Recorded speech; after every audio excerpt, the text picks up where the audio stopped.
Olá, boa tarde. Meu nome é Graziela, sou da Aladi. É com muito prazer que damos início a mais um webinar.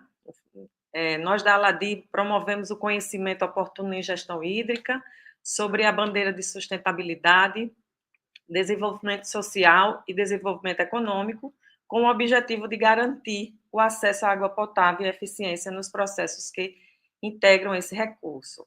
Tá, então, agradecemos o interesse de todos que aqui estão participando e esperamos que possam aproveitar o conhecimento, né, que iremos abordar hoje. Então, abriremos para perguntas, né, aos nossos especialistas aqui e, no decorrer da apresentação, podem estar fazendo perguntas na aba de comentários para, ao final da apresentação, levarmos aqui aos nossos especialistas. Então, aqui conosco está a NGP Ambiental e Perfurações, que traz a palestra Redução de Sais e Condutividade de Águas e Efluentes. O assunto será abordado por Lorena Zapata e Robson Almeida. Conhecer aqui um pouquinho sobre o currículo deles. Lorena Zapata é diretora de novos negócios na NGP Ambiental, possui certificação em sustentabilidade pela Universidade de Cambridge e traz em sua abordagem mais de 19 anos de atuação na área de marketing, gestão estratégica e interface comercial, bem como a implantação da tecnologia de eletrodiálise reversa no Brasil. Já o Robson Almeida, ele é mestre em engenharia de materiais e nanotecnologia, bacharel em química e engenharia de produção, tem grandes experiências na área de química, com ênfase em grafeno e derivados. Atualmente atua como químico em eletrodiálise reversa para tratamento e dessalinização de águas na IGP. Então, neste momento, passo a palavra aqui para Lorena e Robson. Sejam bem-vindos e obrigado mais uma vez por estar aqui conosco. Obrigado. Nós que agradecemos.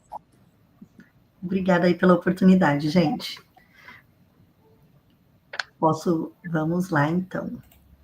Bom, primeiro eu quero agradecer mais uma vez essa oportunidade. É um prazer estar aqui com vocês novamente junto à Aladi. É sempre uma alegria fazer parte dessa associação e das oportunidades que ela gera. Então, vamos falar aqui hoje um pouquinho sobre inovação na redução de condutividade em águas e efluentes, tá ok? Antes de mais nada, deixa eu apresentar um pouquinho sobre a NGP. Nós somos uma empresa familiar com mais de 45 anos de expertise em perfuração em todo o território nacional e mais de 25 anos também de expertise na implantação da tecnologia de eletrodiálise reversa no nosso país, tá bom? Uma empresa familiar e o que é a nossa prioridade é o relacionamento, é a proximidade, a facilidade na troca, né? E conseguir oferecer um serviço personalizado a cada demanda que os nossos parceiros e os nossos clientes precisam. Aqui são algumas das empresas que confiam na nossa empresa ao longo dessa jornada, né? E nós temos mais de 353 mil metros perfurados em todo o território nacional. Também já passamos pela experiência em perfurar na Cordilheira dos Andes, na Bolívia, para poços geotérmicos. Então, temos um vasto conhecimento em toda a questão geológica do nosso país e também aí a nível de América do Sul. E a gente traz aqui como princípio, né, tratar com igual prioridade tanto a captação hídrica quanto a questão do reuso e do consumo consciente. Aqui são algumas entidades e associações a quais fazemos parte, a quais seguimos as normativas, né? E há 2 anos atrás eu tive o imenso prazer de fazer parte, de ser aprovada pela ONU para estar na Convenção Mundial de Águas em Nova York. E aí faço um breve parênteses aqui nesse início de apresentação, pedindo uma reflexão, né, das pessoas que estão aqui participando, que com certeza a gente faz parte de um nicho muito pequeno de pessoas que têm o prazer e a responsabilidade de trabalhar no dia a dia com um item tão precioso que são as nossas águas, né? E depois que você passa por uma experiência dessa, de participar de um debate da ONU, não tem como a causa humanitária não sair da gente, né? O apelo humanitário não sair da gente. Então, eu peço só que a gente lembre que acima de qualquer CAPEX e OPEX clientes, nós estamos falando de seres humanos, de seres vivos e de um bem comum a todos, né? Vamos lá. Bom, gente, sempre quando a gente falar aqui das nossas ofertas, né, sobre as tecnologias, o que a gente visa é sempre um maior volume de entrega, né, hídrico com um menor custo energético. Essa é a nossa prioridade aqui na empresa, para todos os projetos que a gente desenvolve.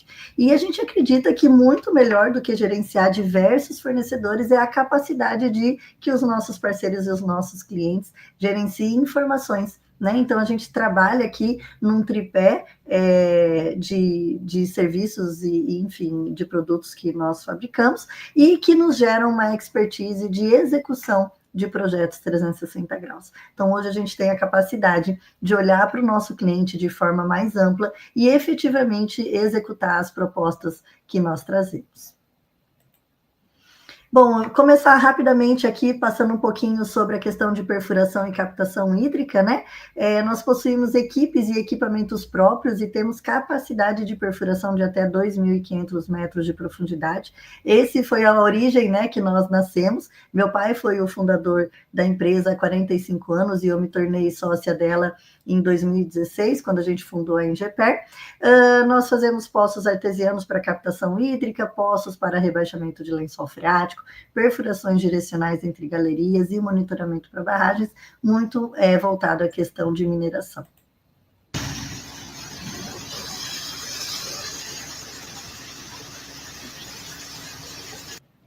É um videozinho meio barulhento, mas não sei se vocês já passaram pela experiência de ver um poço jorrando, né? A minha dica é corre bastante, porque esse negócio jorra bem longe. E eu cresci num pé de poço, cresci vendo uma sonda com uma cena dessa, e até hoje é algo que nos traz muita emoção e muita felicidade, né?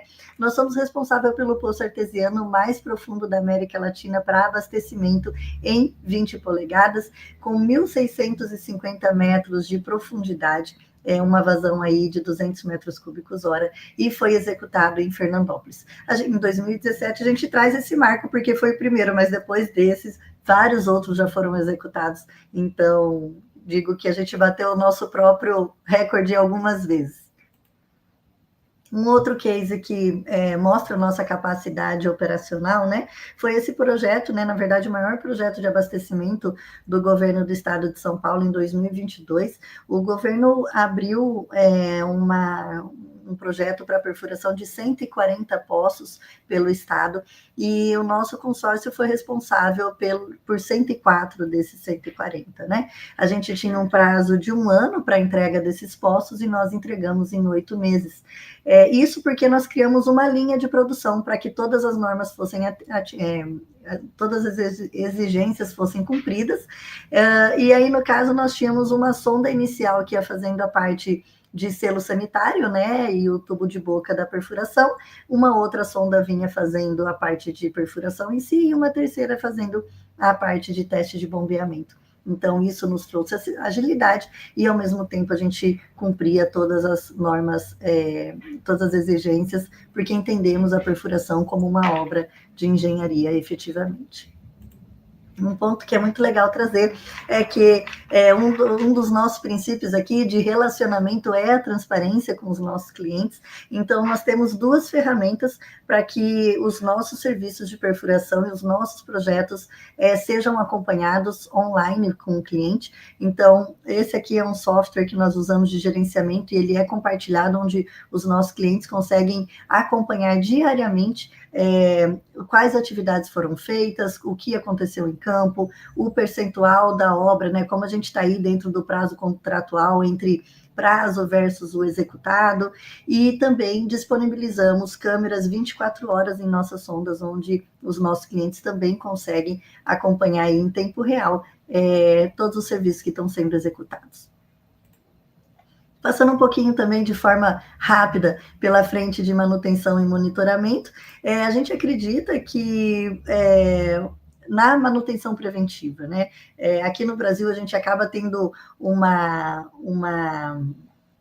cultura de apagar incêndio, de olhar sempre numa questão mais emergencial, e acredito que a manutenção preventiva você consegue reduzir os custos operacionais, evitar paralisações, evitar desgaste de equipamento de bombeamento e até uma perda precoce do poço. Então, a gente acredita que quando a gente faz isso de forma preventiva, aí a cada ano, no mínimo, a gente consegue ter uma melhor performance. E nesse momento, aqui tem um case, então, no caso de abastecimento, também uma manutenção feita num poço de 1.500 metros, 1.600, desculpa, metros de profundidade, ali abastecimento, e aqui para a linha de produção, um poço também de 1.300 metros de profundidade, ele havia sido perfurado há mais de 20 anos, ele tinha uma vazão de 100 metros cúbicos hora antes da nossa manutenção, e após a manutenção nós atingimos o patamar de 350 metros cúbicos hora.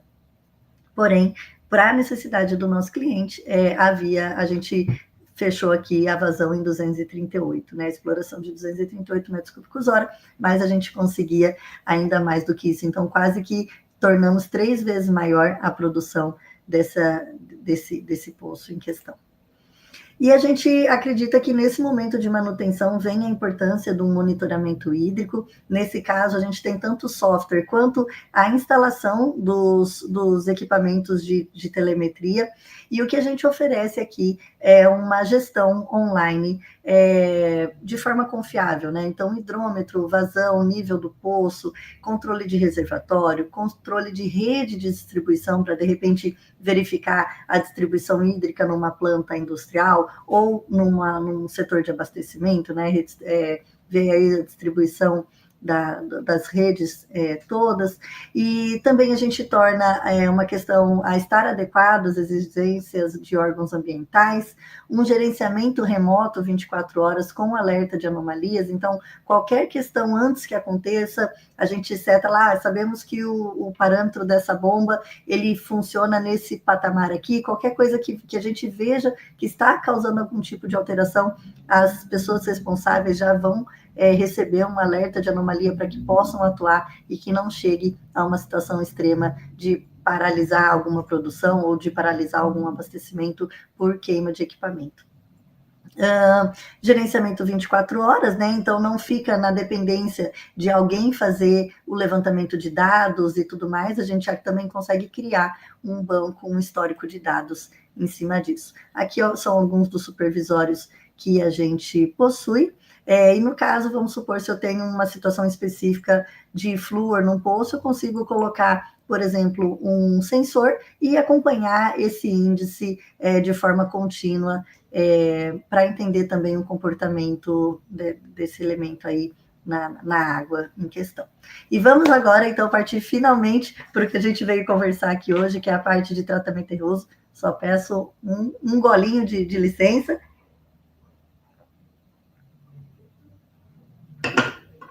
Porque a pessoa vai ficando cada vez mais rouca. E vamos falar, então, sobre projetos de dessalinização, né, de redução de sais e condutividade. Então, nós temos algumas tecnologias hoje que elas possuem essa finalidade, né, de remoção de sais e condutividade.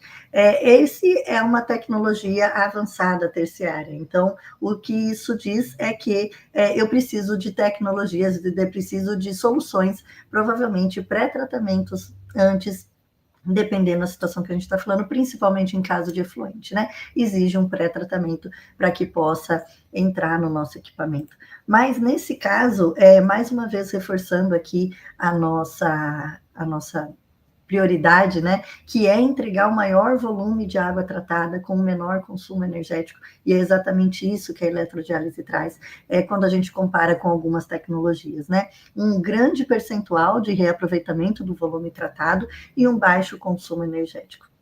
Nós somos a única empresa aqui do Brasil que fabrica esse equipamento, né? E nós temos um certificado de exclusividade da ABIMAQ, onde, quando a gente está falando, de repente, de um caráter de inovação dentro da empresa, esse certificado ajuda bastante a vencer barreiras e até saliva aí quando a gente está falando de convencer, né? E de provar para, de repente, outros departamentos ou, enfim, superiores a eficiência e os resultados que a eletrodiálise pode trazer. Mostrando aqui para vocês um pouquinho já de como a eletrodiálise pode ser aplicada, né? Então, vamos lá. Ela tem diversas finalidades, tá? Mas hoje aqui o nosso foco vai ser questão de água e efluentes. Então, eu posso usar a eletrodiálise em questões de ETA, fazendo adequação de água para abastecimento, ou também para processo produtivo, ou ainda de água para hidrantes, tá? E também de sanilização de água salobra e água do mar. O grande, só trazendo uma curiosidade aqui para vocês, que a nossa origem foi a perfuração, né? E quanto perfuradores, quanto gerador de capacidade hídrica, há 25 anos atrás, quando a gente trouxe essa tecnologia para o Brasil, nos inquietava um pouco a questão de que você entregar um poço jorrante, né, um poço produtivo, e ou ele ser tamponado por questão de água salobra, ou de repente, de forma imediata, ele já perder muitas vezes aí 20%, 40% do seu volume produtivo por haver a necessidade de colocar uma tecnologia de dessalinização, no que a gente chama, né, logo na boca do poço, né? E esse foi o grande intuito de trazer a eletrodiálise para cá, para o nosso país, porque a eletrodiálise em água a gente começa a falar em 5% de rejeito de concentrado apenas. Então, na eletrodiálise a gente fala, né, a gente inicia o nosso ganho de volume em reaproveitando até 95% do volume tratado. O que para a gente começa a fazer total sentido, né? A gente entrega o poço e ainda assim tem a menor perda possível dessa vazão quando a gente oferece algum tipo de tratamento. E também uma outra frente que a eletrodiálise pode ser aplicada no reuso de efluente, então em ETs. E como eu comentei, aqui sim vem a necessidade de a gente ter possivelmente pré-tratamentos para a eletrodiálise, por ser um processo avançado, por ser um processo já de você ter uma água aí mais fina, mais nobre, né? E você pode usar também em processo industrial. Então, muitas vezes a eletrodiálise vem para empresas que já possuem um princípio de otimização hídrica, então você faz um tratamento lá do efluente e utiliza essa água tratada, por exemplo, para caldeiras e torres de esfriamento, né? Numa situação também, às vezes, de escassez hídrica, então não tenho mais recursos de onde recorrer, o reuso pode ser uma forma muito eficiente e que eu acho que a gente tem que cada vez mais olhar com a atenção que merece, né, que deve ser tratada. Bom, a eletrodiálise, ela pode também ser utilizada em conjunto à osmose. Eu acho que nesses 25 anos todo mundo conseguiu explorar bastante a osmose e saber os pontos que ela traz de positivo e os pontos que às vezes deixa um pouquinho a desejar. Aqui a gente nunca vende a questão, olha, você inutilize algum projeto já em andamento com osmose. A gente tenta sempre primeiro otimizar o que está operando. No caso, a eletrodiálise, ela pode funcionar como um pré-tratamento para osmose, com o objetivo de redução de OPEX, de redução de filtros que sejam trocados e trazer para a osmose, nesse caso, uma água mais branda, já pré-tratada para a sua operação, né? E dessa forma aumentando também o percentual de aproveitamento da osmose. Ou também a eletrodiálise pode ser casada no concentrado da osmose. Mais uma vez, em uma situação aí de necessidade de otimização hídrica, você pode colocar a eletrodiálise no concentrado da osmose e reaproveitar esse concentrado também. Temos casos práticos aqui, depois a gente vai apresentar alguns cases de sucesso, mas onde a gente já conseguiu recuperar até 80% do volume do concentrado da osmose, agregando a eletrodiálise no projeto, tá ok? Bom, remoção de metais contaminantes e concentração do rejeito, né? Então, existem mercados, existem segmentos onde o interesse deles é o quanto a eletrodiálise consegue concentrar, mais até do que o quanto ela consegue de desmineralizar, né? Entregar de água, produto tratada. Então, existe uma questão de economia circular nesse interesse e também de economia de processo, porque muitas vezes eles estão economizando em evaporação. Tá? Então, algumas manobras que a eletrodiálise pode trazer aí. E quando a gente fala de eletrodiálise, no final das contas, a gente também está falando em baixo OPEX, e eu vou explicar para vocês alguns porquês, né? Então, vamos lá, gente. Esse é um equipamento de eletrodiálise reversa, então ele tem um painel de acionamento, uma fonte, uma estrutura hidráulica e um stack de membranas, tá? Ele é interligado, né? Que aqui, nesse caso, é só uma foto conceito, ele não está interligado, mas ele é interligado. E aí, a eletrodiálise, o primeiro ponto que a gente precisa deixar claro aqui é a forma dela operar, tá ok? A eletrodiálise tem como princípio a dissociação iônica. Eu vou sempre fazer um paralelo à osmose, porque geralmente é a tecnologia mais disseminada, né? Então, enquanto a osmose, ela traz como base a filtração, a eletrodiálise, a gente está falando de dissociação iônica, tá? Pelo fato de eu estar falando de dissociação iônica e não precisar enfrentar nenhuma barreira nessa questão da filtração, eu estou falando de bombas de baixa pressão, o que traz uma simplicidade operacional e traz também baixo consumo energético, tá ok? Então, alguns índices que trazem aqui esse baixo OPEX. O nosso equipamento, ele já faz a sua reversão automática. Então, quando ele entende que ele está perdendo a eficiência em questão de redução da condutividade, ele já faz a reversão da polaridade, a reversão do circuito hídrico aqui, e já faz a sua autolimpeza. Isso significa que eu não preciso de produto anti-incrustante na sua operação. Então, mais uma vez, eu estou falando de uma operação simplificada, eu estou falando em não utilizar insumos, né, químicos de forma constante, e também estou falando em baixo impacto ambiental, uma vez que o concentrado da eletrodiálise, ela é basicamente um concentrado de sais, eu não tenho mudança dessa característica no meio do processo. Aí, no caso, a limpeza química, ela ocorre, sim, né, para regenerar as nossas membranas, mas depende de cada projeto. Ela pode ser de 1 até 3 meses, tá? Essa variação de necessidade de regeneração das membranas.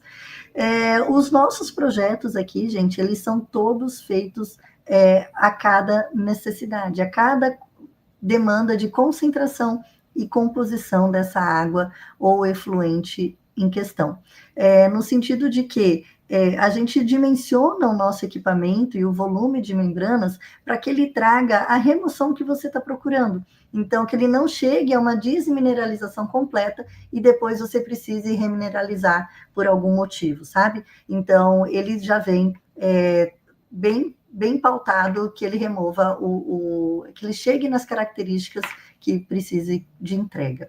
Ele é um sistema aberto, então a gente já teve um caso prático na hora de implantar o equipamento, logo após o start da planta, por uma falha operacional, chegar a entrar lodo no todo o equipamento, e para quem conhece aí de tratamento avançado, sabe que possivelmente muitos tratamentos, muitos equipamentos ou tecnologias que se não fosse eletrodiálise, a gente já tinha descartado tudo e jogado fora, mas chegou a entrar lodo no equipamento, a gente abre o nosso stack de membranas, faz uma limpeza física mesmo e empilha de novo e coloca o equipamento para funcionar. Para vocês terem uma ideia, eu já tive equipamento operando por 7 anos, sem necessidade de troca de membranas, em água, e estou há 4 anos com equipamento operando em efluente, sem necessidade de troca de membranas também, tá? Conceitualmente, a gente admite aí nos nossos projetos 5% de troca de membranas no ano, mas é de uma forma conceitual, porque na prática, desde que os parâmetros de alimentação sejam obedecidos, a gente consegue aí uma alta durabilidade das membranas, tá? Bom, como eu coloquei, então, o sistema aberto ele se torna altamente robusto. Eu vou passar daqui a pouco alguns comparativos de tecnologia e vocês vão perceber o quanto a eletrodiálise acaba sendo mais parruda com relação a parâmetros de alimentação. Deixa eu ver se eu esqueci alguma coisa aqui. Falei da membrana, retrolavagem. Um ponto importante quando a gente fala também de o baixo OPEX e uma operação otimizada é que o nosso equipamento ele possui toda a parte de telemetria. Então, você consegue fazer todo o acionamento e acompanhamento do equipamento de forma remota, tá? As principais válvulas são todas automatizadas, então ele funciona aqui de uma forma muito tranquila para a operação. Uma coisa que também é importante, como eu comentei com vocês, que o princípio da eletrodiálise é dissociação iônica. Se o projeto, o principal objetivo do projeto é a remoção de sílica, não faz muito sentido a eletrodiálise. A gente tira, sim, um pouco da sílica que às vezes contém ali de forma reativa, mas ele não é o foco do equipamento a remoção de sílica. Nesses casos pontuais, quando há necessidade também de remoção de sílica, aí a gente faz uma operação casada com a resina de troca iônica, mas aí, como na resina de troca iônica já chega uma água extremamente purificada, né, já toda desmineralizada, com foco apenas na sílica, ela se torna altamente eficaz e com baixo custo também operacional. E aqui eu tenho um comparativo de alimentação entre as três principais tecnologias, né, com finalidade aí de desmineralização, eletrodiálise, osmose e resina de troca iônica. Então, só deixando mais uma vez, tentando ser bem didática aqui com vocês, em disseminar essa tecnologia que muitos ainda não conhecem ou é considerada uma tecnologia de inovação. A eletrodiálise, ela traz como princípio a dissociação iônica, enquanto a osmose e a resina de troca iônica, a gente está falando em filtração. Em termos de sólidos totais dissolvidos, a gente tem aí um range de 50 a 50 mil miligramas por litro na eletrodiálise, turbidez aceitamos até um pico de 15 NTUs, DQO até 50 miligramas por litro, DBO até 20 miligramas por litro, óleos e graxas 2 miligramas por litro, ferro e manganês 0,3. Então, eu acho que esses parâmetros aqui de turbidez a manganês já demonstram um pouquinho o quanto o equipamento ele é robusto, principalmente no uso para efluentes, tá ok? No caso da bomba, a gente faz aqui comparativo também do consumo, né, dessa bomba. Então, na eletrodiálise, nos projetos grandes, eu chego a falar aí a 2 a 3 bar de pressão. Para projetos menores, não chegamos nem a isso.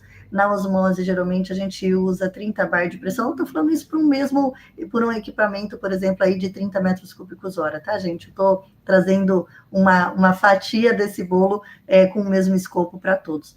E na resina de troca iônica, 10 bar de pressão. E um outro ponto que é muito importante, eu acho que quando a gente analisa questão de projeto, né, o que é necessário para mim?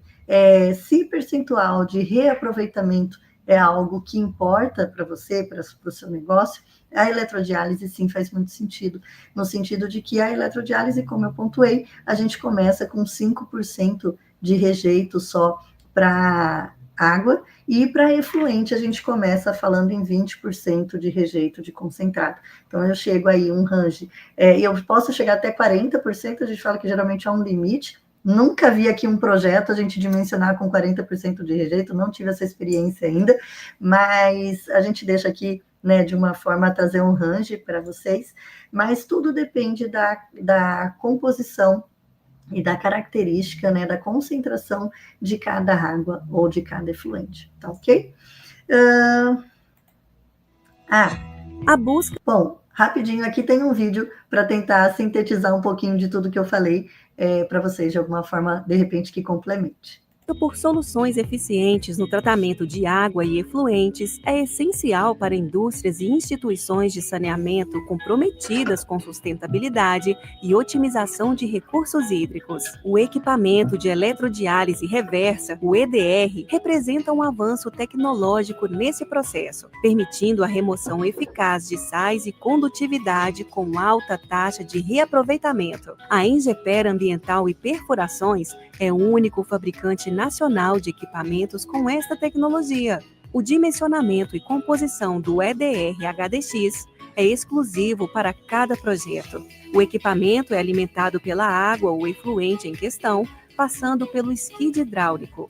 A partir desse ponto, a água ou efluente é direcionado ao stack, composto por membranas aniônicas, catiônicas e espaçadores. Pulsos elétricos atraem os cátions e ânions de carga oposta, promovendo a dissociação iônica. Como resultado, temos um canal de água produto desmineralizada e outro canal de rejeito concentrado. O processo garante o reaproveitamento de até 95% do volume tratado, redução de sais e condutividade de até 99%, baixo consumo energético e membranas de alta durabilidade. A sua reversão automática promove a autolimpeza do equipamento, aumentando a sua eficácia operacional. Além da alta performance, o EDR pode ser operado via telemetria, garantindo o monitoramento remoto com dados em tempo real. Isso possibilita um controle preciso e seguro, permitindo ajustes dinâmicos e simplificados conforme a necessidade da operação. Com tecnologia avançada, alta eficiência e operação inteligente, o equipamento EDR HDX revoluciona o tratamento de água e efluentes, promovendo sustentabilidade e redução de impactos ambientais na indústria e no fornecimento de água. Junte-se à revolução da água e efluentes. Alta performance, baixo consumo energético e um futuro sustentável para todos. Bom, espero que esse videozinho complemente aqui de alguma forma a explicação e trazendo para vocês um pouquinho sobre a linha de produtos que nós temos aqui. Então, nós temos o EDR HDX Plus e o EDR HDX Max, ambos para tratamento de águas e efluentes. O que muda é a questão dos módulos, tá? Então, no Plus eu tenho módulos de 2, 5 e 10 metros cúbicos hora e no EDR HDX Max 30 e 50 metros cúbicos hora, tá ok? E os equipamentos, eles podem ser tanto no fornecimento, né, a aquisição imediata, como também na modalidade de locação. Quanto à rota comercial, eu trago para vocês aqui como a gente geralmente toca essa jornada. Nós temos um container, gente, de teste. Ele não é um container em escala laboratorial, tá? Ele já é um container com equipamento de 3 metros cúbicos hora. E eu acredito que contra fatos e contra dados não há argumentos. Então, eu sempre convido que a primeira etapa seja, a gente recebe, né, um checklist dessa água efluente para certificar que faz sentido a gente dar andamento e passar pelo teste. E no segundo passo seria fazer um teste piloto para comprovação da performance do equipamento. Como eu coloquei para vocês, como aqui a base é a dissociação iônica, cada concentração e composição dessa água ou desse efluente acaba impactando no resultado e na performance do equipamento. Então, é muito importante realmente que a gente faça um teste e que vocês já consigam ter um orçamento com projeção de CAPEX e OPEX e um laudo já laboratorial, atestando qual foram os resultados, quanto a gente conseguiu de produto, qual a estimativa, né, de rejeito, de consumo energético, enfim, tudo isso a gente consegue mensurar para vocês. E aí, havendo a necessidade, a gente também consegue destinar o nosso container a campo para um teste de usabilidade um pouquinho, com um tempo um pouquinho maior, tá? Quero convidar agora o nosso colega aqui, Robson. Acredito que vocês já tenham cansado de ouvir minha voz e vamos trazer o Robson aqui para continuar essa apresentação. Maravilha, Lorena. Obrigado até esse momento. Agradeço a oportunidade de estar com vocês aqui. E vamos continuar, vamos seguir falando um pouquinho, né, da eletrodiálise reversa, de alguns cases, né? E, lógico, gostaria de recomendar a vocês a entrarem aí no link, né? Acessar essas revistas, são algumas revistas que saíram aí alguns artigos, né? A respeito do nosso trabalho aqui, né? Dos nossos equipamentos. Acho que vai ser bastante rico aí para todos vocês. Aqui, então, são, né? Além desses artigos, nós temos alguns selos ali que aparecem, né, da Sabesp, do governo federal, da Petrobras, né? Na verdade, são certificações aí que nós obtivemos junto a esses parceiros, né, no caso a Sabesp, com, né, diversos trabalhos feitos aqui com a eletrodiálise reversa, além dos poços também, a parte de perfuração de poço, né? certificado de qualidade do governo federal, naquele momento onde foi feito um comparativo, um estudo, né, comparativo de várias tecnologias de dessalinização. Então, nós participamos aí desse processo. E também na Petrobras, né, todo um estudo e desenvolvimento da tecnologia de eletrodiálise reversa para dessalinização nos sistemas da Petrobras, né, tanto aí de produção de água, né, para geração de energia, produção de água dessalinizada, né, para outras aplicações, né, em torres de resfriamento, por exemplo, caldeiras e tudo mais, tá? Então, são alguns reconhecimentos aí que nós tivemos em função dessa parceria, né, desse trabalho feito em conjunto para levar, né, a tecnologia de eletrodiálise reversa para essas soluções, né. Agora nós vamos apresentar aí alguns cases.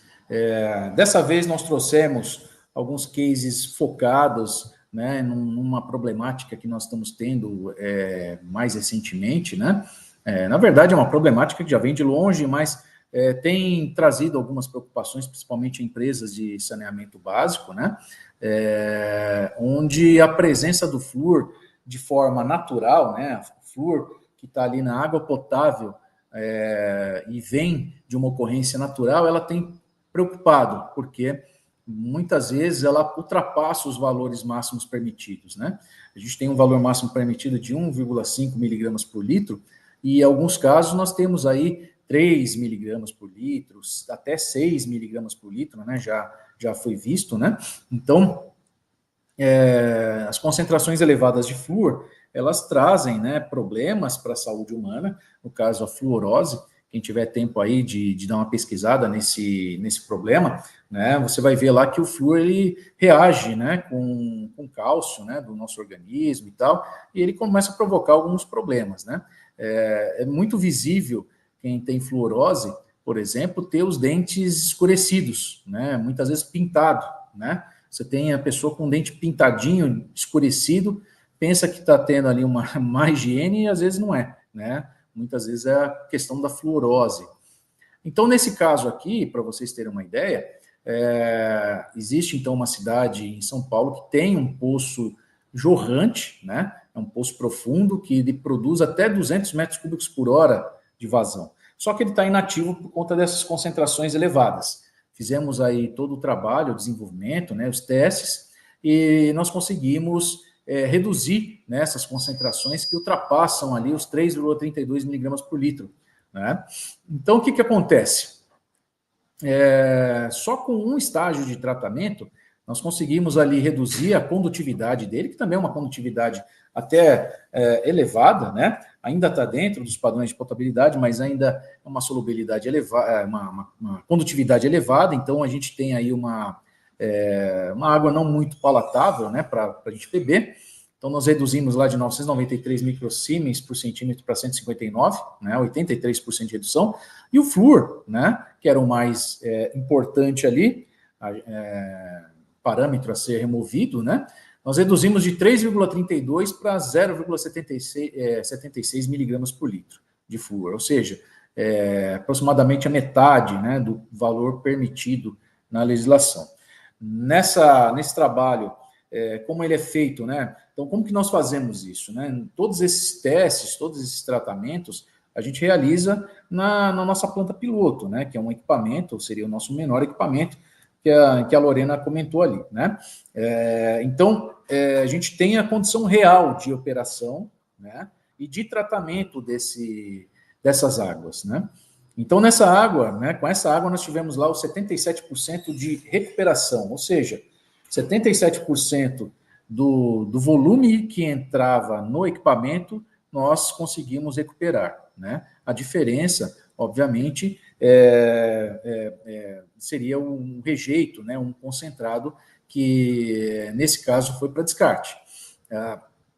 E a redução de condutividade aí de 83%. Então, a água ela ficou muito boa para beber, e dentro, né, das condições ideais para consumo, né, em função dessa concentração de flúor, tá? Indo para o próximo, nós temos também, né, um caso que apresentava flúor, nessa água, apesar do flúor não atingir aí, né, os limites permitidos, mas é uma água que, além do flúor, ela continha também o metal cromo, né? E o cromo, né, como todos sabem, é um metal tóxico, né? Ele tem ali grandes problemas, né, de toxicidade, e a gente precisava fazer essa remoção também. Ele está ultrapassando os limites também permitidos, né, na legislação. Então, nesse tratamento, nesse trabalho aí, nesse desenvolvimento, nós conseguimos reduzir 94%, né, de cromo, tá? Obviamente, pode ter sido removido até mais, porque aquele valor lá, né, de 0,0657 miligramas por litro, reduzido para 0,004 miligramas por litro, esse 0,004 miligramas por litro é o limite de detecção do método analítico, né? Então, quer dizer, pode ser que nós chegamos até menos do que esse valor, né? É o mínimo que o equipamento apresenta para nós, tá?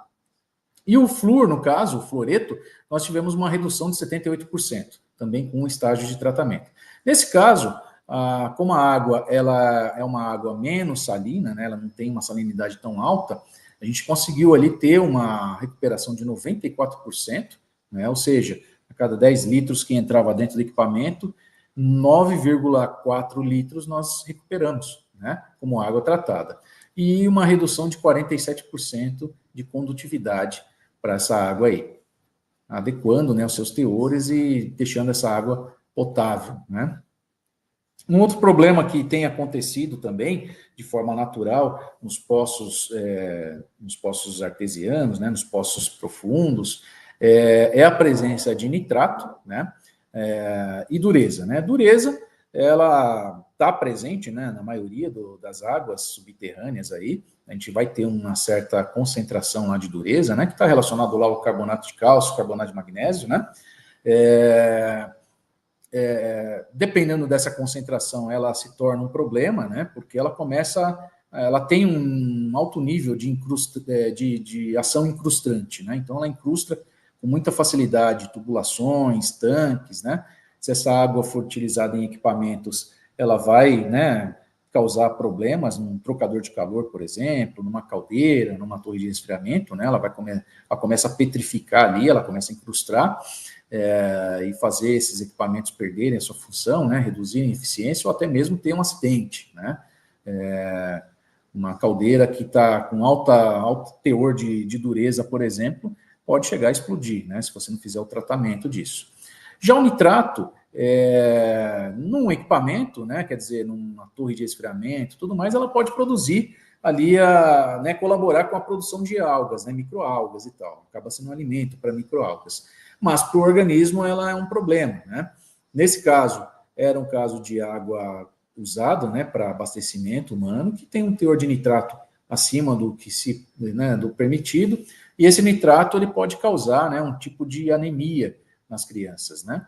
Então, ele é bastante perigoso.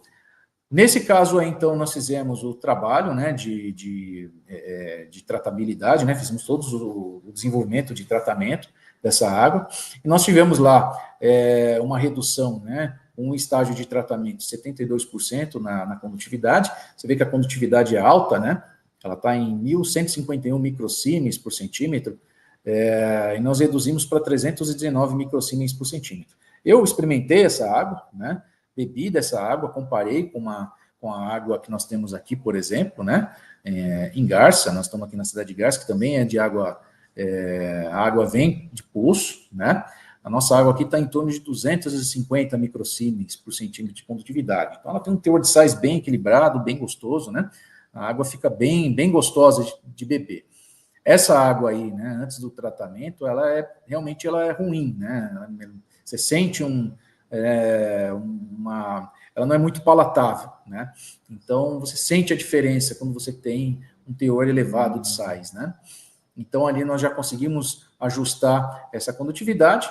Em relação ao nitrato, né? Tivemos lá uma redução maior do que 86%, né? Por que maior que 86%? Também por conta do método aí usado, né, analiticamente, nós conseguimos detectar até 2 miligramas por litro. Pode ser que essa concentração tenha reduzido mais do que 2 miligramas por litro, né? E a dureza, né, que é uma dureza relativamente alta, né, 290 miligramas por litro, abaixamos ali para 38,8 miligramas por litro. 84% de redução, de recuperação, né, dessa água tratada, e 72% de redução na condutividade. Então, foram números excelentes, e esse é um trabalho que foi feito em várias etapas, né, assim, várias vezes, nós fizemos vários momentos para avaliar a sazonalidade, né, para avaliar mudanças nas concentrações, né, de forma natural, e em todos os casos, todas as vezes, ela deu um resultado, assim, bastante elevado, né, de recuperação e reduções. Indo para o próximo slide, nós temos um outro caso que nós trouxemos aqui, né, que é justamente focado no reuso de água, né. Então, uma das tecnologias também excelentes para tratamento, né, dessalinização é a osmose reversa, é um método consagrado no Brasil, principalmente, né? Mas a gente tem um problema, que é a alta geração de rejeito, né? Dependendo do processo aí, você pode ter até uns 60% de rejeito sendo gerado na osmose reversa, ou seja, uma água concentrada, né? Esse rejeito ou concentrado de osmose, que muitas vezes você não tem o que fazer, né? Você acaba descartando esse material. Então, nesse caso, né, a gente está falando de uma estação de tratamento de água para reuso, né, industrial, que fornece água para um polo petroquímico em São Paulo, né? Então, é um volume bem elevado de produção de água desmineralizada e que também tem uma geração bastante considerável, né, desse rejeito de osmose. Nesse caso aí, então, nós conseguimos, né, reduzir a condutividade do rejeito de osmose para a condutividade adequada de utilização dessa água, né? Foi 54% de redução no primeiro estágio, né? E tendo os dois estágios, né? Nesse caso, 2 estágios de tratamento, nós atingimos lá praticamente 82% de redução da condutividade, né? Uma coisa interessante, essa água ela vem de efluente doméstico, né? Uma água que é tratada, vem de efluente doméstico, então ela também tem lá uma certa carga orgânica, né? Representada lá como DBO, né? Até a DBO nós conseguimos remover, né? Numa eletrodiálise reversa, né? Então, você tem lá num primeiro estágio 85% de remoção de DBO, indo de 28 para 4 miligramas por litro, né? Óbvio, a carga orgânica, né? Quando a gente fala em processos industriais, você ter componentes orgânicos ali presentes nesse efluente, ele vai também provocar diversas deteriorações, né, em equipamentos, né?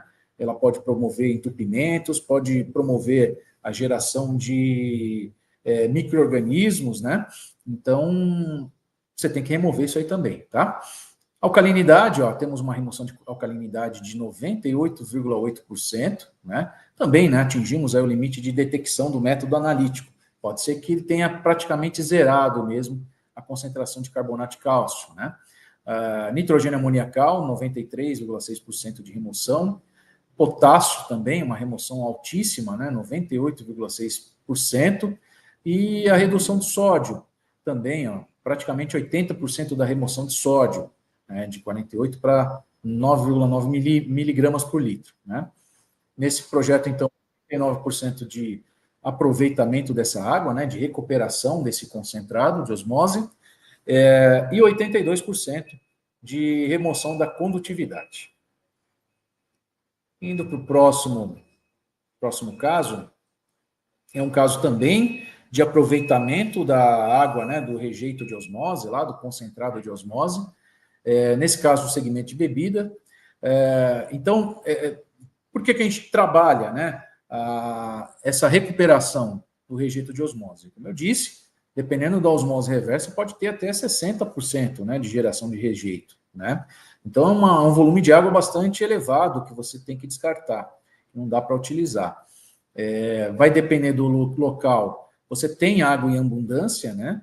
Mas você tem uma questão de sustentabilidade, né? Padrões de ESG, são importantes no melhor aproveitamento, no máximo aproveitamento dos recursos naturais. Porém, tem lugares que a questão do ESG não é só importante por uma política, né, ou uma política interna, mas por necessidade mesmo, né? Então, por escassez hídrica, né?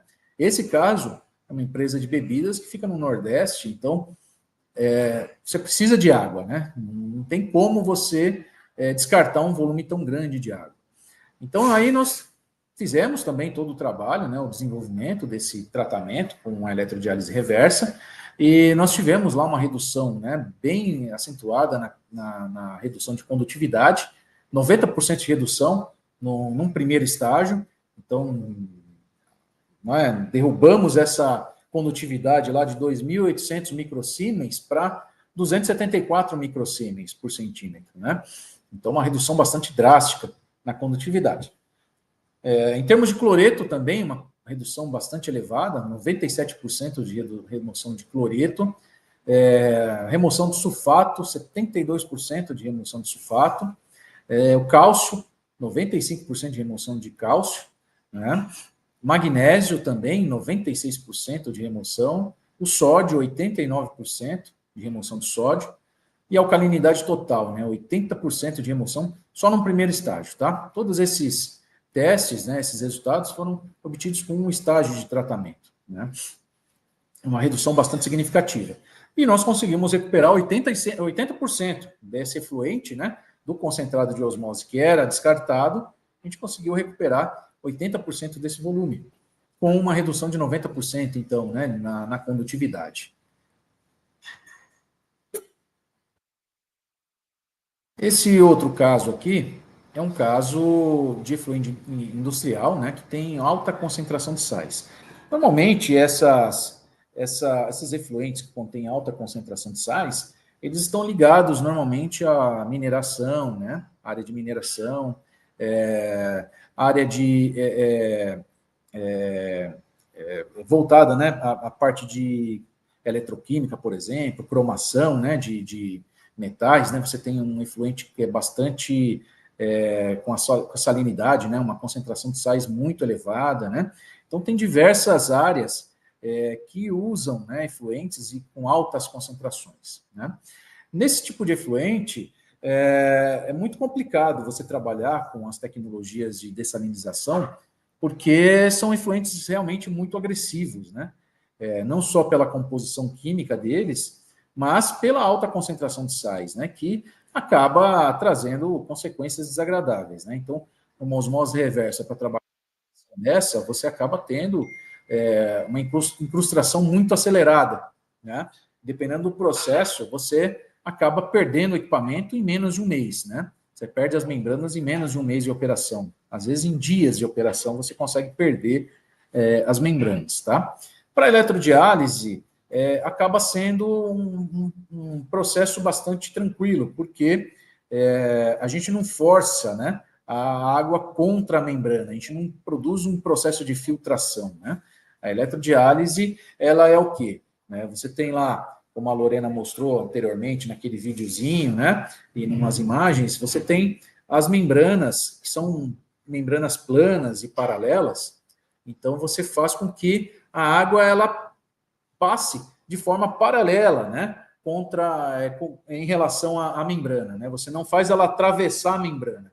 Então, isso produz um fluxo natural dentro do processo que já ajuda a transportar esses sais para evitar incrustações, né? Então, o que atravessa a membrana mesmo são os sais, né? A partir do momento que você gera um campo elétrico ali nas membranas, né? Os sais, então, eles que se movimentam, né? Os íons vão se movimentando, atravessando as membranas e sendo separados, né? Lá dentro do stack, onde tem as membranas. Então, acaba sendo um processo muito natural, né? Um processo que facilita esse tratamento, essa remoção de sais, né? E também facilita o descarte, né, do concentrado. Facilita o descarte do concentrado. E nesses casos, né, a gente tem visto muito fortemente com as empresas, né, principalmente em função da preocupação ambiental, né, da preocupação com a sustentabilidade, a gente tem visto que você ajuda, né, o processo tratando a água, então você quer essa água para reusar no seu processo, mas você gera lá um concentrado que antigamente era descartado, simplesmente, né? Hoje não. Hoje tem uma preocupação em recuperar esse concentrado, né? Que é um concentrado de sais, e aí sim, o que era um resíduo antigamente vira um produto, um subproduto, né? Então, as empresas estão preocupadas com isso e a gente tem colaborado nesse estudo, nesse desenvolvimento, para quê? Para que você tenha uma água recuperada, uma água de reuso, mas também você tenha um concentrado que vai facilitar outros processos para a recuperação desses sais e a cristalização desses sais, né? Então, você recupera, você cristaliza esses sais lá no final do processo, você gasta muito menos energia usando a eletrodiálise reversa e, ao mesmo tempo, você consegue ter esse material, né, para ser utilizado em outros processos, né?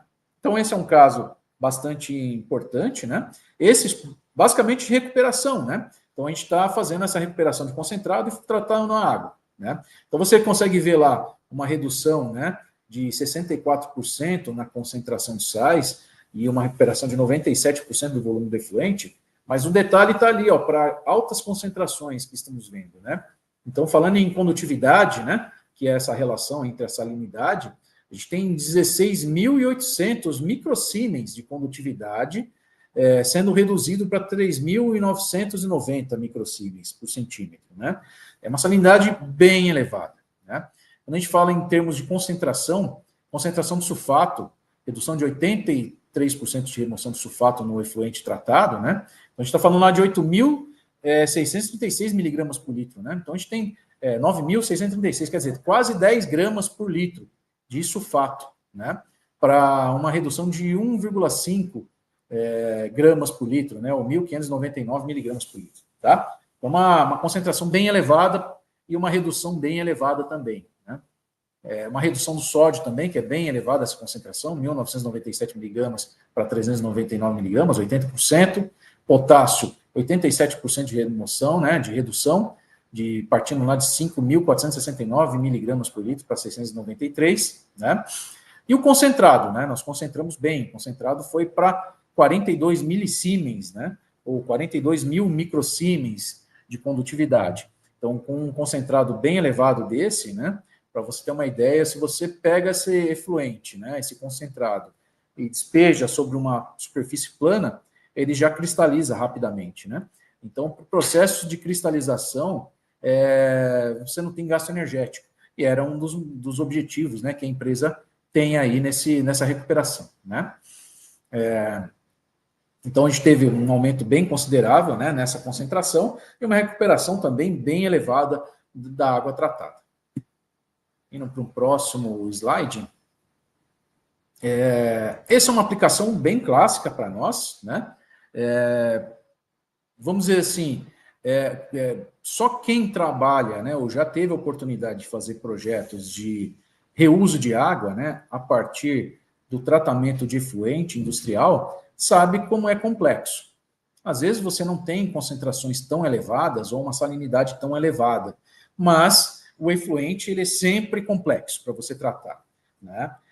Uma coisa é você passar esse efluente industrial pelo tratamento primário, secundário, né, de uma estação de tratamento de efluentes, seja por um tratamento físico-químico, um tratamento biológico, né, para você conseguir clarificar essa água, remover os materiais em suspensão, né, remover a carga orgânica e lançar esse efluente para o rio, né, lançar no rio, por exemplo, um córrego, enfim, onde você tem a autorização para lançar esse efluente. Uma coisa é fazer esse tratamento, que também é difícil, né? Dependendo do processo industrial, é muito difícil fazer esse tratamento. É muito complexo você atingir os valores, né? Os valores máximos permitidos para cada íon, né? Para cada sal, para cada componente ali do seu efluente. Mas para fazer o reuso, ele se torna um pouco mais complexo, porque você tem que fazer, né, esse tratamento primário, secundário, mas quando você entra no tratamento terciário, você tem grandes riscos, né, de prejudicar o equipamento que você vai escolher para fazer essa dessalinização. Então, a minha primeira experiência com reuso de água, né, fazendo na empresa, né, na fábrica que eu cuidava na época, foi um desafio absurdo, né?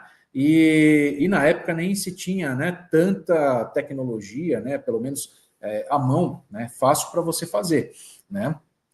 Então, é um processo muito complexo, porque você pode causar incrustações no seu sistema, né, incrustações em caldeira, em torre de esfriamento, né, que são um dos focos, né, alguns dos focos para o reuso, né, você pegar essa água e reusar nesses equipamentos, né. Você pode causar incrustações e corrosão em trocadores de calor. Então, essa água, por exemplo, como água de resfriamento, por exemplo, se você utilizar em reatores, você pode causar, né, danificar esses reatores.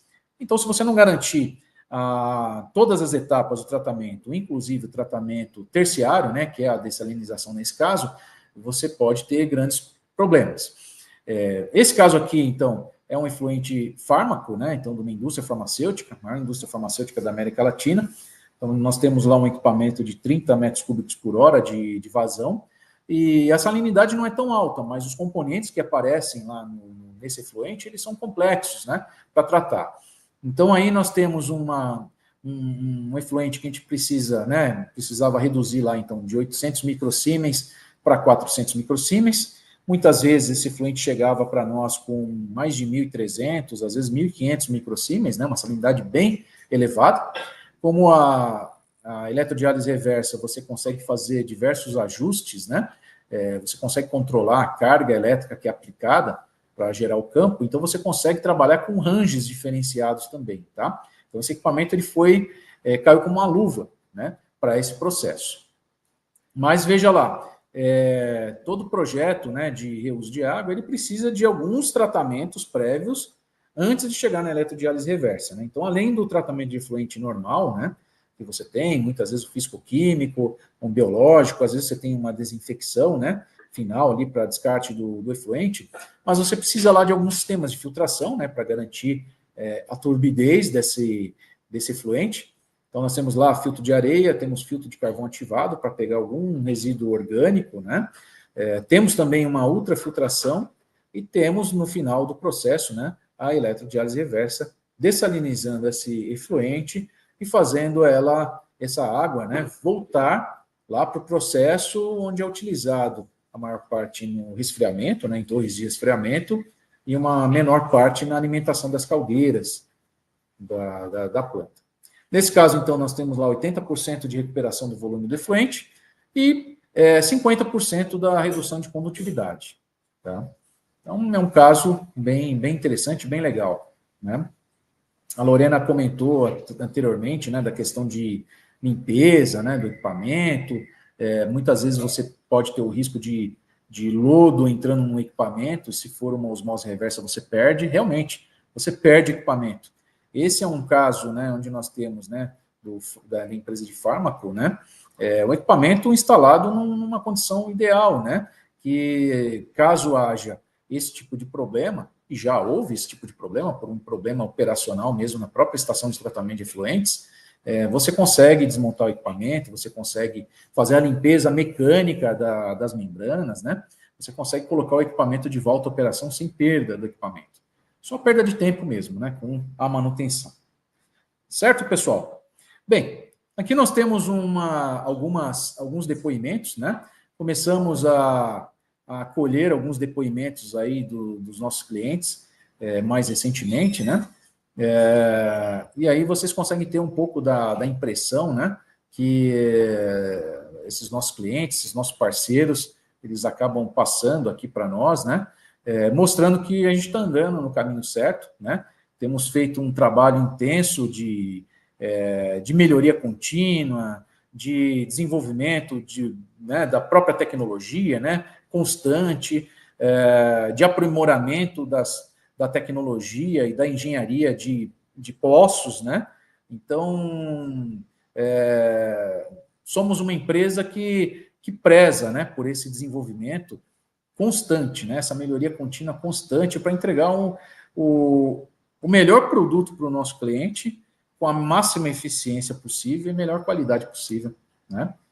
Então, estamos aí, à disposição de todos vocês, né, para que possamos contribuir, ajudar nessa parte de desenvolvimento sustentável, focados na água, na gestão hídrica de vocês. Tá certo? Creio que agora nós vamos entrar aí para um período de perguntas e resposta. É isso? Isso, vamos. Temos algumas perguntas aqui, sim. Apresentação muito rica de informação aí, acredito aqui que o pessoal vai ter curiosidade aqui de perguntar e tirar algumas dúvidas aqui também. Vamos lá, temos uma pergunta do Alfonso. Pode usar EDR anterior à filtração de carvão ativado biológico? Oi, Alfonso, tudo bem? Então, nós recomendamos usar depois, né? Porque, veja, eu apresentei ali um caso onde nós temos até a remoção de DBO, né? Sendo provocada aí pela EDR.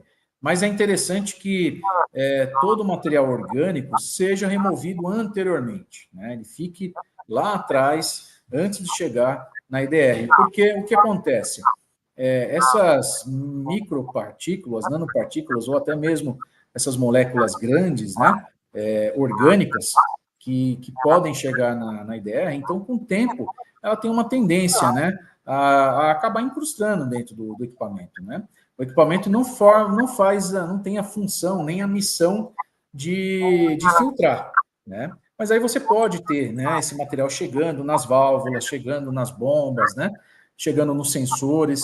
Isso pode causar uma manutenção mais elevada, né? Uma manutenção fora do que é necessário. Além de reduzir, né, a eficiência do equipamento. Porque, vamos pensar aqui, o que atrai, o que faz os íons, os sais, se movimentarem dentro de um stack, né? É um campo elétrico. A gente gera um campo elétrico, a gente gera um polo negativo, um polo positivo, e os cátions e ânions, eles se movimentam no sentido do polo contrário, né? Algumas moléculas orgânicas, a gente sabe bem, né? Mesmo elas tendo cadeias longas, elas podem ter lá um polo positivo ou negativo, né? Ela pode ter uma área polarizada. E aí ela vai ser atraída também pelo campo elétrico.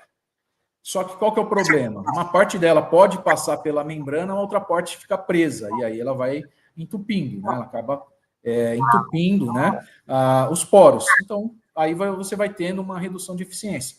Então, é interessante que a gente remova a parte orgânica antes, o máximo que a gente puder, né, para não ter que ficar fazendo limpeza química, né, não ter que ficar fazendo manutenção do equipamento. Então é isso aí. Quer complementá-lo? Não, acredito que tudo foi dito para essa questão inicial. Legal. Então, ótimo. Vamos para a próxima, da Beatriz Marques. Boa tarde. A eletrodiálise reversa serve para tratamento de efluentes têxtil, alta DBO e DQO? Então, Beatriz, veja lá, nós temos uma limitação, né, de DQO e DBO. A Lorena mostrou anteriormente como é robusto o equipamento, né, comparado com as outras tecnologias. Então, a eletrodiálise reversa aceita alguns desaforos, mas aceita alguns desaforos. A gente não pode abusar, né? Então, qual que é o nosso limite para DQO? Em torno de 60 miligramas por litro, 50, 60 miligramas por litro, tá? DBO vai normalmente dar metade disso, tá? Então, aí são concentrações que nós já trabalhamos, já testamos, né? E o equipamento ele consegue trabalhar de forma bem adequada, né? Com uma boa eficiência. Mais do que isso, não adianta. Já fizemos teste também, né? Já fizemos teste com efluentes com uma carga de DQO e DBO bem elevada mesmo, tá? DQO acima de 1.000 miligramas por litro, né? Para a gente ter uma ideia. E realmente ela acaba, aí sim, ela favorece o entupimento, né? Por esses motivos que eu expliquei aí anteriormente, né? De mesmo tendo uma molécula orgânica grande, você ter moléculas com polo, né? E aí, se ela tiver um polo positivo ou negativo, ela vai ser atraída pelo campo elétrico, ela vai tentar passar pelos poros da membrana e aí ela vai acabar entupindo, né? Então, aí não é viável.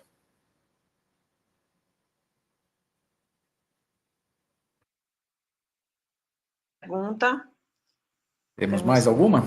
Temos aqui mais uma pergunta aqui. Qual o custo aproximado da redenção de fluoretos? Isso um custo em metros cúbicos, ele botou depois, né? De água tratada.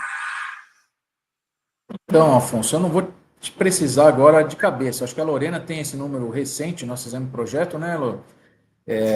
Mas o custo do metro cúbico tratado ele é bem baixo, tá? Muito baixo. O fato é que o nosso equipamento, ele tem o valor dele a partir do, como eu falei, né, da concentração e composição e também a eletrodiálise. Quanto maior o volume do módulo, a gente consegue ser mais competitivo no nosso CAPEX. Porque, como eu coloquei, o equipamento, a composição do equipamento, ele é muito parecido. Então, um equipamento de 2 e 10 metros cúbicos nesse range, ele tem um valor de aquisição muito semelhante. O de 30 e o 50, eles já acabam tendo uma oscilação maior, né? Eu sugiro que a gente receba a sua análise, qual é o seu cenário, para que a gente consiga passar um valor mais coerente para você, de forma personalizada. Mas viu, Lorena, vale ressaltar que o custo, comparando com outras tecnologias, ele acaba sendo bem baixo, né? Então, o custo por metro cúbico tratado, a gente pode dizer que pelo menos de 1/3 para baixo do custo que seria com uma osmose reversa, né? Então, de vários testes, vários... Né? Exato. Então, custo operacional, né? Custo do metro cúbico tratado, né? Então, realmente vai depender do volume, do tamanho do equipamento, né? Quanto maior o equipamento, mais em conta ele fica, né? Em termos de metro cúbico tratado, mas em todos os cases, praticamente, nós temos custos que chegam no máximo a 1/3 do valor do metro cúbico tratado de uma osmose reversa. Então, é um número bem interessante, né? Sim, em termos de parâmetros gerais de OPEX, é disso mesmo que a gente está falando. Em alguns casos até menos, né? Bem menos. Ótimo, então. Vamos mais uma. O Afonso está bem ativo aqui na... Afonso está... isso Existe aí. possibilidade de redução de fósforo em efluentes? Sim, porque, veja, a eletrodiálise reversa ela foi feita para trabalhar com materiais que tenham carga elétrica, né? Então, íons, né? Então, a gente está falando aí de fosfato, né? Muito provavelmente de fosfato, a maior ocorrência. Ele é um material, né, com carga elétrica negativa, né? Então, ele vai ser atraído pelos polos do sistema de eletrodiálise reversa, ele vai cair no campo elétrico e vai ser removido também. Ótimo. Então, só um comentário aqui. Tivemos participação também da Argentina e que ficaram muito interessados em rever novamente. Então, só passando a apresentação, né? Só passando o que a gente vai deixar a apresentação, tanto no nosso no YouTube da Aladi, e também enviaremos aos participantes inscritos, tá? Essas seriam as perguntas que a gente tem por aqui. A gente deixa que, se algum participante quiser fazer alguma pergunta, a Lorena e o Robson aqui posteriormente, a gente pode também estar passando o contato deles. E vamos aqui, né, chegar ao fim agradecendo aqui a Lorena e ao Robson aqui a participação mais uma vez, com o tema redução de sais e condutividade em águas e efluentes. E também quero informá-los, né, e lembrá-los aqui também que a gente está sempre fazendo vários webinars e que todos possam estar entrando em nossa plataforma, nosso site da Aladi para estar visualizando os temas. Então, vou agradecer aqui a Lorena e a Robson, possam dar seus comentários finais. Eu quero só agradecer a oportunidade mais uma vez, a gente se coloca à disposição. O tema eletrodiálise, ele acaba sendo sempre trazendo muitas dúvidas, porque não se fala muito sobre ela aqui no Ocidente, mas a gente se coloca à disposição. Obrigada pelo seu Alfonso, pela participação também, e todo mundo, a Aladir por essa oportunidade. E, de forma geral, já deixo aqui o nosso e-mail, comercial@engeperambiental.com.br, mas também a gente vai mandar a apresentação para todos os participantes que se cadastraram. Obrigada. Isso aí, eu também gostaria de agradecer. Foi uma ótima oportunidade, né, de compartilhar um pouquinho desse conhecimento. Temos, né, na verdade, é um tempo curto, né? A gente tem que passar fazer esse bate-papo muito rápido, né, muito intenso. Nós temos aí muitas experiências, né? Cada dia a gente aprende mais com a tecnologia e estamos aí para ajudá-los, né? À disposição para todos os desenvolvimentos que vocês quiserem, de tratamento de água, de perfuração de poço, de manutenção e tudo mais, tá, pessoal? Estamos aí, obrigado pela oportunidade e até a próxima. Obrigado mais uma vez. A gente agradece aqui a todos os participantes, né, que estiveram aqui conosco. E lembrar também um recado importante, que nosso congresso vem aí em agosto, 6 e 7, o Congresso Internacional Aladi 2025, que acontecerá na cidade de São Paulo, no Hotel Intercontinental. Então, as inscrições estão abertas, agenda também para submissão de trabalho. Então, a gente fica aí no aguardo e a participação de vocês em nossos eventos. Fiquem de olho no nosso site, LinkedIn e nossas redes sociais. Um abraço a todos, obrigada mais uma vez a Lorena e a Robson. Um abraço. Tchau, tchau.